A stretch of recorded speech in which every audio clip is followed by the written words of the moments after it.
Olá, nesse vídeo eu vou falar sobre a peritonite bacteriana espontânea. Então a peritonite bacteriana espontânea é a infecção do líquido acítico, na ausência de uma fonte próxima de contaminação, então ela é espontânea. Então a gente vai considerar que é a peritonite bacteriana espontânea quando a gente não tem uma outra fonte próxima de contaminação, como por exemplo, abscessos abdominais, perfuração de vísceras ocas. A peritonite bacteriana espontânea ela ocorre então por translocação bacteriana das bactérias do tubo digestivo. Os pacientes com peritonite bacteriana espontânea, eles geralmente também têm deficiência de alguns mecanismos de defesa. Eles têm, por exemplo, deficiência de opsoninas, que são proteínas do complemento. A translocação bacteriana, então, ela se caracteriza por uma migração das bactérias do lume intestinal para os linfonodos mesentéricos. Dali, a gente tem uma bacteremia com deposição desses micro-organismos no líquido acítico. Então, o principal fator que leva ao aparecimento da peritonite bacteriana espontânea é a translocação bacteriana das bactérias do lume intestinal. Esses pacientes também, eles geralmente têm, como eu já comentei, comprometimento de mecanismos de defesa, disfunção fagocitária e supercrescimento bacteriano no intestino. Qualquer indivíduo com ascite pode ter peritonite bacteriana espontânea, sendo que o risco é maior nos pacientes com cirrose. A peritonite bacteriana espontânea, ela se caracteriza por ser monobacteriana, ou seja, infecção por apenas uma bactéria. 70% dos casos são causados por gram-negativos entéricos, sendo os agentes etiológicos mais comuns Escherichia coli e Klebsiella pneumoniae. Então geralmente é monobacteriana, 70% dos casos gram-negativos entéricos, e lembrar sempre da Escherichia coli e da Klebsiella pneumoniae. Nos cirróticos, o fator etiológico mais comum, a bactéria mais comum é o Escherichia coli, e nos casos de síndrome nefrótica, a gente tem que pensar no pneumococo. Agora, quando a gente tem uma infecção polimicrobiana, por exemplo, com gram-negativos entéricos, presença do Enterococcus fecalis e a presença de anaeróbios, além disso, uma ausência de resposta clínica à antibiótico terapia padrão, ou seja, a gente tem uma suspeita de PBE, peritonite bacteriana espontânea, estamos tratando e esse paciente não está melhorando. Então, nesses casos, quando a gente tem uma infecção polimicrobiana associada a uma resposta clínica inadequada ao tratamento, a gente tem que pensar numa peritonite bacteriana secundária.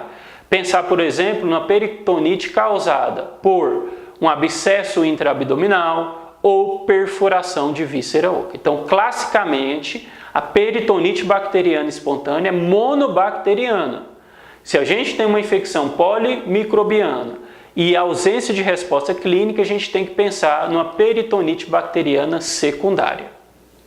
Como é que esses pacientes com peritonite bacteriana espontânea eles vão se apresentar? Principalmente com febre, dor abdominal difusa, eles podem ter alteração do estado mental pelo aparecimento da encefalopatia hepática, ou seja, a peritonite bacteriana é o processo que descompensa a cirrose que leva o paciente a ter encefalopatia hepática.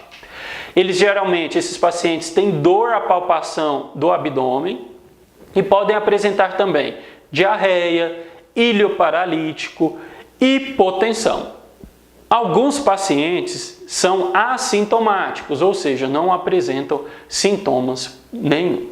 Então, todo paciente com ascite ele vai ter que ser submetido a uma paracentese para análise do líquido acítico. E quando é que a gente vai fazer o diagnóstico de peritonite bacteriana espontânea? Quando a gente encontra uma quantidade de polimorfonucleares maior que 250 por milímetro cúbico.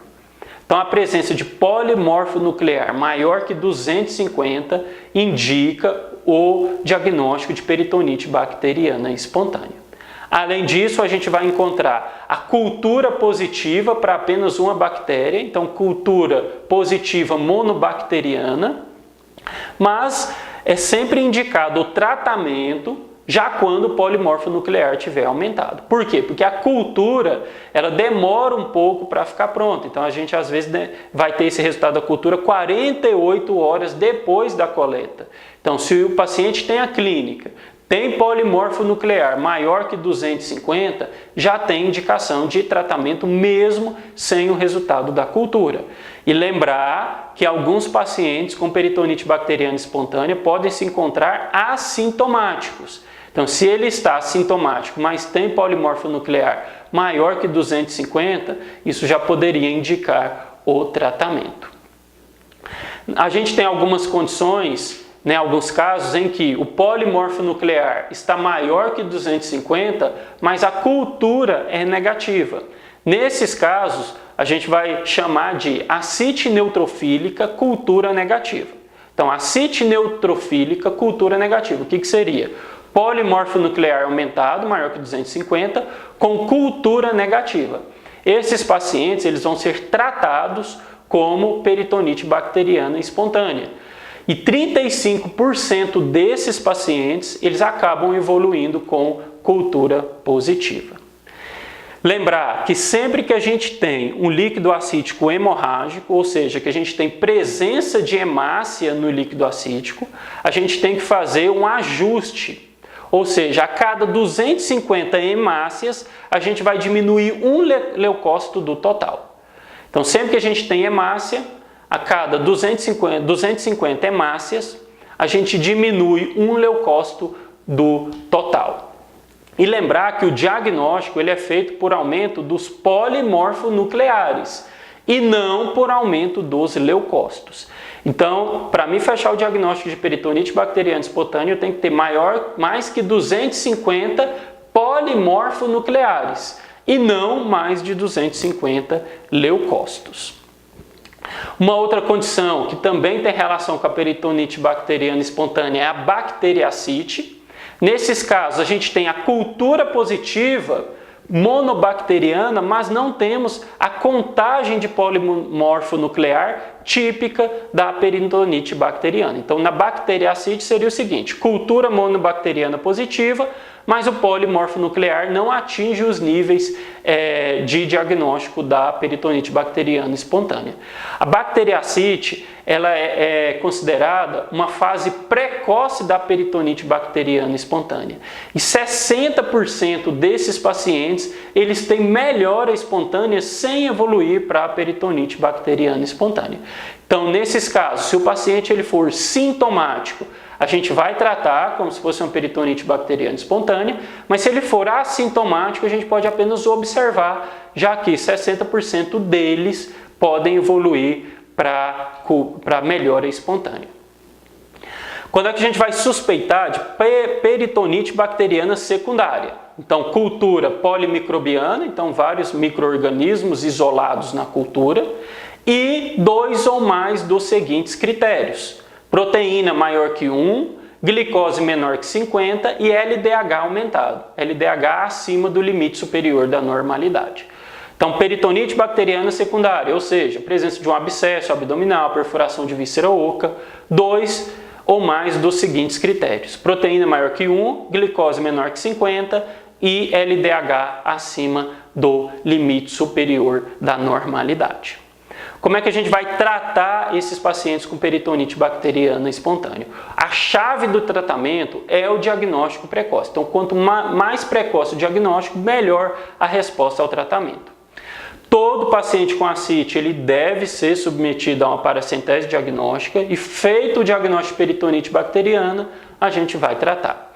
A gente tem alguns fatores que são preditores de boa evolução, de bom prognóstico, que seria peritonite bacteriana espontânea adquirida na comunidade, ausência de encefalopatia e ureia menor que 25. Então, fatores de bom prognóstico: peritonite bacteriana espontânea adquirida na comunidade, ausência de encefalopatia e ureia menor que 25. E quais seriam os fatores de mau prognóstico, de evolução ruim? Encefalopatia hepática, hemorragia digestiva alta, creatinina maior que 2, síndrome hepatorrenal, albumina menor que 2,5 e bilirrubina maior que 8. Então, fatores que estão relacionados ao prognóstico ruim: encefalopatia hepática, hemorragia digestiva alta, creatinina maior que 2, síndrome hepatorrenal, albumina menor que 2,5, bilirrubina maior que 8. Como que a gente vai fazer agora o tratamento da peritonite bacteriana espontânea? Então é com antibiótico terapia. Então quais são as medicações que a gente tem disponível para o tratamento? Cefotaxima, 2 gramas EV de 12 em 12 horas. A ceftriaxona também pode ser uma opção. O tratamento da peritonite bacteriana, ela geralmente é feito por 5 dias. Se esse paciente tiver uma melhora clínica importante nos 5 primeiros dias, a gente pode suspender o tratamento. Naquele paciente sem melhora no 5º dia, a gente vai fazer uma paracentese para fazer a análise do líquido acítico. Então, melhora considerável no 5º dia, suspende o tratamento.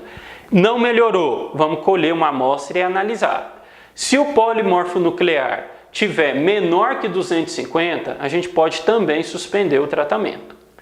Se esse paciente que não melhorou no 5º dia tiver polimorfo nuclear maior que 250, mas com níveis menores do que o basal, ou seja, o polimorfo nuclear está maior que 250, mas está menor do que o polimorfo nuclear do início do tratamento, a gente vai completar 7 dias e fazer uma nova paracentese para análise.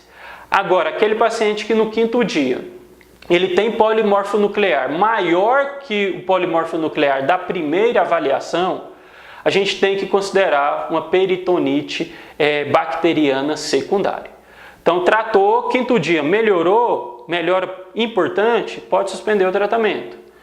Ele não melhorou totalmente no 5º dia de tratamento. Então a gente colhe uma amostra de líquido acítico. Se o polimorfo nuclear tiver menor do que 250, suspendeu o tratamento. Se o polimorfo nuclear tiver maior que 250, mas menor do que o polimorfo nuclear do primeiro exame, completa 7 dias. Se o polimorfo nuclear tiver maior que o polimorfo nuclear da primeira avaliação, a gente vai considerar então a peritonite bacteriana secundária. Nesses casos, pacientes com peritonite bacteriana espontânea, também é indicado o uso de albumina. O uso de albumina reduz a incidência de insuficiência renal e melhora a sobrevida de pacientes cirróticos com peritonite bacteriana espontânea. Então a dose de albumina é de 1,5 gramas por quilo no primeiro dia de tratamento e 1 grama por quilo no terceiro dia de tratamento. Então vamos fazer antibiótico terapia, usar albumina, já que a albumina ela reduz a incidência de insuficiência renal, melhora a sobrevida dos cirróticos com peritonite bacteriana espontânea, e a dose é de 1,5 gramas por quilo no primeiro dia e 1 grama por quilo no terceiro dia. Todos os pacientes que tiveram peritonite bacteriana espontânea, eles devem receber profilaxia secundária, que é feita com norfloxacina 400 mg dia, ou ciprofloxacina 500 mg dia, ou sulfametoxazol trimetoprim 800 por 160 mg dia até melhora da ascite. Então você tratou lá, por exemplo, a peritonite bacteriana com ceftriaxona. Após o tratamento, então, esse paciente ele vai receber uma profilaxia com norfloxacina, ciprofloxacina ou sulfametoxazol trimetoprim até melhora da ascite. No caso de uma nova ascite em uso da profilaxia, a gente vai pensar então numa infecção ou por Gram positivo ou por Gram negativo resistente. Então o paciente tratou, está usando a profilaxia e teve outra peritonite bacteriana espontânea. Então a gente vai pensar sempre como fator etiológico ou um Gram positivo ou um Gram negativo resistente. Quando é que a gente vai fazer a profilaxia primária? Quando? Ou seja, aquele paciente que ainda não teve a peritonite bacteriana espontânea, mas a gente vai usar um remédio para evitar que ele tenha essa complicação. Então a gente vai usar a profilaxia primária principalmente nos pacientes com hemorragia digestiva alta. Então é aquele cirrótico que teve uma hemorragia digestiva alta, a gente vai fazer a profilaxia primária, com o uso de norfloxacina, 400 mg de 12 em 12 horas por 7 dias. E alguns autores também recomendam a profilaxia primária crônica em pacientes cirróticos com proteína total no líquido acítico menor que 1 e naqueles pacientes com insuficiência hepática avançada e bilirrubina maior que 2,5. Então, nesses casos, a gente poderia pensar também em fazer uma profilaxia primária crônica. Então, cirróticos com proteína total no líquido acítico menor que 1 e na insuficiência hepática avançada com bilirrubina maior que 2,5. Então, sobre peritonite bacteriana espontânea seria isso. Espero que vocês tenham gostado. Até mais!